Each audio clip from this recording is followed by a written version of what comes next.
r/NoSleep. Posted by you/Lady of Hell. The Midnight Train. Part 1. It was my mistake. I'm a terribly anxious person and usually I double check if I boarded the right train. Triple check sometimes. And check once again, right after the departure. But not this time. In my defense, it was very late. I had been working a late shift at my new job, had gotten lost in the streets of the town I didn't know yet, and when I finally arrived at the train station to take the train home, it was almost midnight. There was nobody around, which didn't concern me because it was Monday and very late and nobody in their right mind would be outside now, especially considering the heavy rain that had started to pour half an hour ago. The thick raindrops were banging on the metal roof and the sound was almost deafening.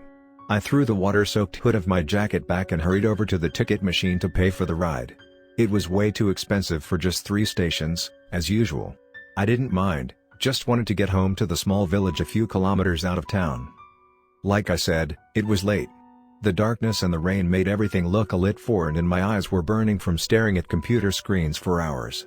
Usually I check if I'm at the right platform. This time, I simply went to platforms 3 and 4, turned to the train that was already waiting, and got in. I did this because my train was to depart in 3 minutes and I didn't want to wait a full hour until the next one because I missed it. Train stations at night were creepy, especially for a 21-year-old woman with no knowledge about self-defense. I crossed the threshold and was immediately confused by the seemingly antique interior of the train. It was certainly weird, but on the other hand, that didn't have to mean anything. Maybe they always use the old trains for the last rides of the day. Whatever it was, I didn't get the chance to think about it, as I was approached by the conductor. He wore an old-fashioned royal blue uniform and that is the only thing I can remember about his appearance. He had a common face, I guess. Ridiculously ordinary. "Welcome, ma'am," he greeted me. Old-fashioned, I thought again. Because nobody called me ma'am usually. Still, I smiled tiredly at him and greeted him as well. The doors shut right behind me. "Would you please follow me?" the conductor asked me then. I nodded, a little confused but not worried yet. He led me down a row of compartments without any visible windows, while the train departed from the station and quickly gained a lot of speed. It would have been perfectly fine for me to just wait beside the door, because the drive would only take about 10 minutes, but I didn't want to offend the conductor. "Do you want to check my ticket?" I asked him and was already pulling said ticket out of my jacket, where I had hastily stored it. "Only as you leave, ma'am." Now that was weird. I traveled by train every day and the conductors checked the tickets either immediately or came by after a few minutes, but they never checked specifically when leaving. Something about this guy was very strange. I began to feel a little uncomfortable in his presence and clutched the backpack in my hands a little tighter. Just in case I had to hit him with it. For whatever reason.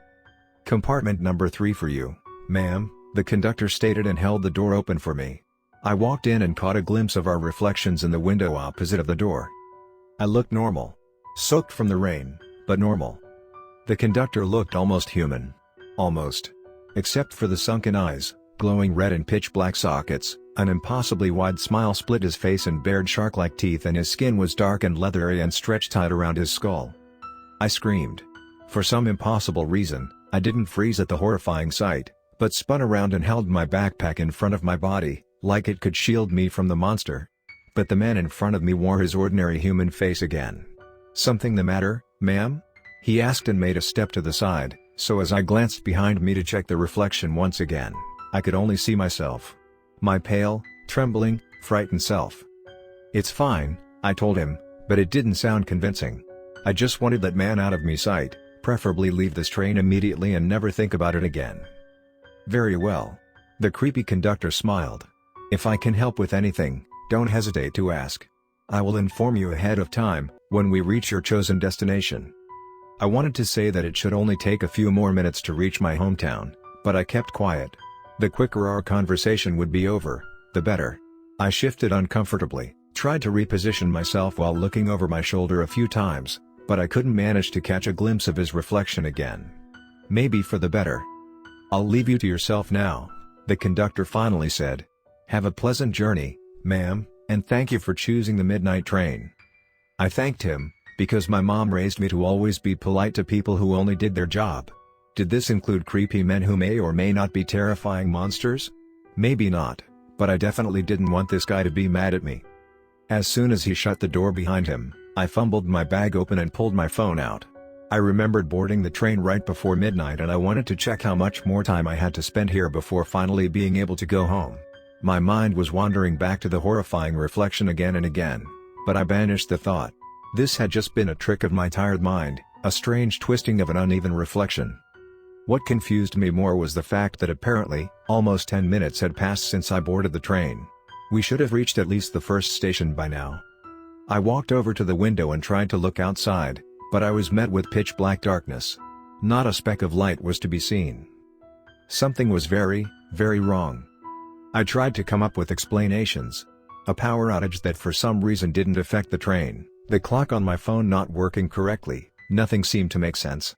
I held on to my phone to keep my hands from shaking and sat down on the bed, because what else was I supposed to do than just wait? As I sat down, I heard paper crumble beneath me. I hadn't noticed before, but a piece of paper lay on the bed and I assumed it was just something another passenger had forgotten there. Until I picked it up and started reading. Dear passenger, you may have noticed by now, but this train is rather unusual. If you hadn't noticed, you're lucky, but that can change any minute. Take it from someone who had to learn it the hard way. I have written down some rules for you and I pray that I didn't leave out too much. It is vitally important for you to follow them closely. Feel free to edit and add to this list as much as you have to, if necessary. I'd appreciate if you left it in this compartment before leaving, so it can help the next unfortunate soul like it helps you. Good luck. 1. If you bought a ticket at the station, you'll arrive at your destination eventually. It might take some time, but you'll get there. If you didn't buy a ticket, I'm sorry. There's no way to leave now. 2. Be wary around other passengers. Some are just like you, some benevolent and some outright malicious. It's hard to distinguish them. 3. Don't enter compartment number 18, no matter what you hear from inside. 4. The children want to play sometimes. Ignore them until they go away. Their games aren't meant for humans anymore. 5. The conductor is neither your friend nor your enemy. He merely does his job, so treat him with respect and don't stare at him for too long. It's impolite. 6. You may eat anything from the vending machines. You can go to the dining wagon if you want to, but be careful. If the waiter wears a red bow tie, don't touch the food. Fake an illness and excuse yourself. If the waiter has no face, run and hide in your compartment. If the waiter is a tall woman with white hair, cut your palm open with your knife and drop some blood on the plate. If she takes the plate with her, she's in your favor now. 7. If the lights flicker once or twice, it's fine. If they flicker 3 times or more, leave the wagon immediately and alert the conductor. Make sure you leave before the lights go out. 8. There is a man in an old trench coat. He looks like a detective from a film noir. His appearance may scare you a bit, but you can trust him. He is on your side. 9. There is a woman in a white dress, weeping on the balcony at the end of the train. I don't know why she's crying and I don't know what could make her stop. She's not malicious, but she doesn't respond when talked to. Anyways, you're free to visit her, she won't hurt you. 10. The train occasionally grows larger or shorter. I haven't figured out the reason, but don't worry if it takes longer than usual to reach your destination. 11. Throughout your journey the train will stop at different places. You can go out and explore, if you like. Just make sure you ask the conductor for the laws of the town. Don't hesitate to write them down if you have to.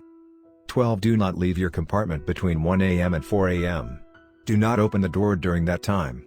If you hear something clawing against the door, ignore it. If you hear someone begging to let them in, tell them firmly to go away. The hunters don't take kindly to those who steal their prey.